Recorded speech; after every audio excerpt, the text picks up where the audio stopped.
Dear students, welcome to Rosef classes. Thank you for your visit. Have a nice time. All the best. Thank you. Enjoy your studies. I think you will use valuable time here. The conversion of nitrogen can be carried out through both biological and physical processes. Important processes in the nitrogen cycle include nitrogen fixation, ammonification, nitrification, and denitrification. The majority of Earth's atmosphere, which is 78%, is atmosphere nitrogen, making it the largest source of nitrogen. However, atmospheric nitrogen has limited availability for biological use, leading to a scarcity of usable nitrogen in many types of ecosystems. The nitrogen cycle is of particular interest to ecologists because nitrogen availability can affect the rate of key ecosystem processes, including primary production and decomposition. Human activities such as fossil fuel combustion, use of artificial nitrogen fertilizers, and release of nitrogen in wastewater have dramatically altered the global nitrogen cycle. Human modification of the global nitrogen cycle can negatively affect the natural environment system and also human health. The processes which are involved in nitrogen cycle includes nitrogen fixation, assimilation of nitrogen, ammonification, nitrification, as well as denitrification. So, students, nitrogen is present in the environment in a wide variety of chemical forms, including organic nitrogen, ammonium, nitrite, nitrate, nitrous oxide, nitric oxide, or inorganic nitrogen gas. Organic nitrogen may be in the form of a living organism, humus, or in the intermediate products of organic matter decomposition. The processes in the nitrogen cycle is to transform nitrogen from one form to another. Many of those processes are carried out by microbes either in their effort to harvest energy or to accumulate nitrogen in the form needed for their growth. For example, the nitrogenous waste in animal urine are broken down by nitrifying bacteria in the soil to be used by plants. The diagram alongside shows how these processes fit together to form the nitrogen cycle. Now, nitrogen fixation. The conversion of nitrogen gas into nitrates and nitrites through atmospheric, industrial, and biological processes is called nitrogen fixation. Atmospheric nitrogen must be processed or fixed into a usable form to be taken up by plants. Between 5 and 10 billion per between 5 and 10 billion kilogram per year are fixed by lightning strikes, but most fixation is done by free living or symbiotic bacteria known as diazotrophs. These bacteria have the nitrogenase enzyme that combines gaseous nitrogen with hydrogen to form ammonia, which is converted by the bacteria into other organic compounds. Most biological nitrogen fixation occurs by the activity of nitrogenase found in a wide variety of bacteria and some archaea. Nitrogenase is a complex two-component enzyme that has multiple metal-containing prosthetic groups. An example of free-living bacteria is Azotobacter.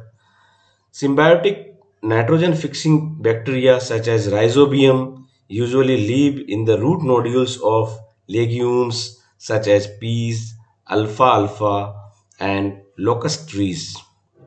Here, they form a mutualistic relationship with the plant, producing ammonia in exchange for carbohydrates.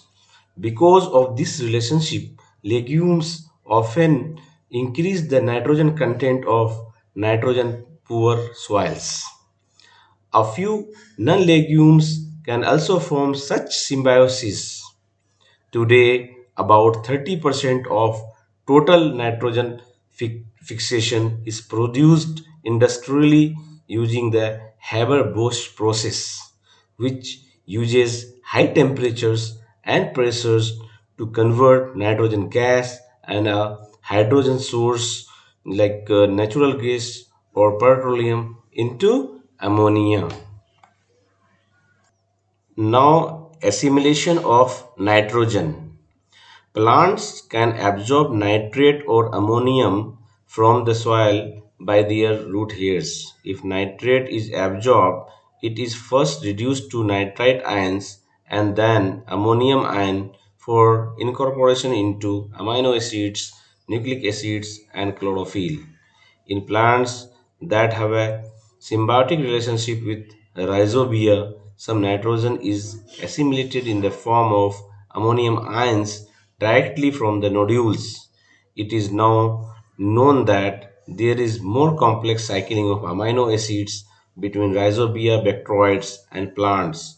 The plant provides amino acids to the bacteroids, so ammonia assimilation is not required, and the bacteroids pass amino acids back to the plant, thus forming an interdependent relationship.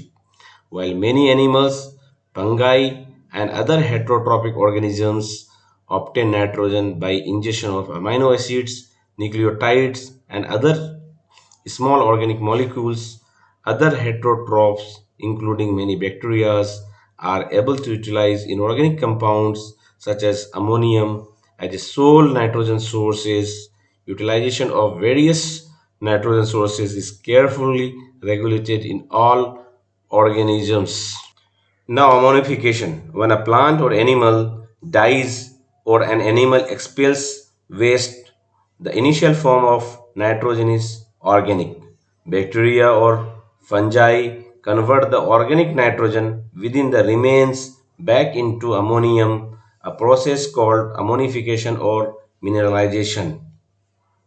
Now, nitrification. The conversion of ammonium to nitrate is performed primarily by soil living bacteria and other nitrifying bacteria.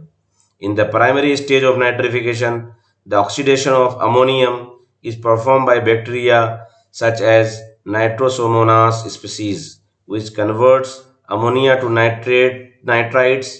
Other bacterial species such as Nitrobacter are responsible for oxidation of nitrite into nitrates.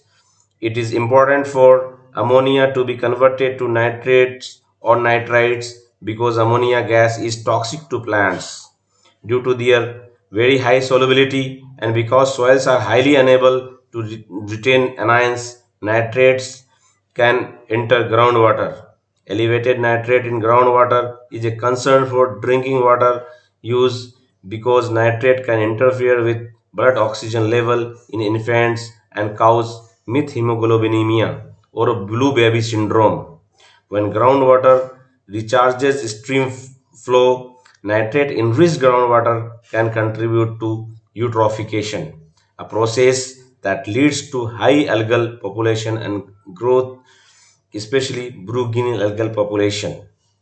When not directly toxic to fish life, like ammonia, nitrate can have indirect effects on fish if it contributes to this eutrophication.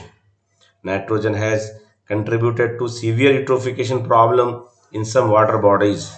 Since 2006, the application of nitrogen fertilizer has been increasingly controlled. This is occurring along the same lines as control of phosphorus fertilizer restriction of which is normally considered essential to recovery of eutrophied water bodies. Now denitrification. Denitrification is the reduction of nitrates back into the nitrogen gas, completing the nitrogen cycle. This process is performed by bacterial species such as Pseudomonas and Paracoccus. Under anaerobic conditions, they use the nitrate as an electron acceptor in the place of oxygen during respiration. These facultatively anaerobic bacteria can also live in aerobic conditions. Denitrification happens in anaerobic conditions such as waterlogged soils. The denitrifying bacteria use nitrates in the soil to carry out respiration and consequently produce nitrogen gas, which is inert and unavailable to plants. So students, we have completed the processes which are involved in nitrogen cycle. So I hope you have understand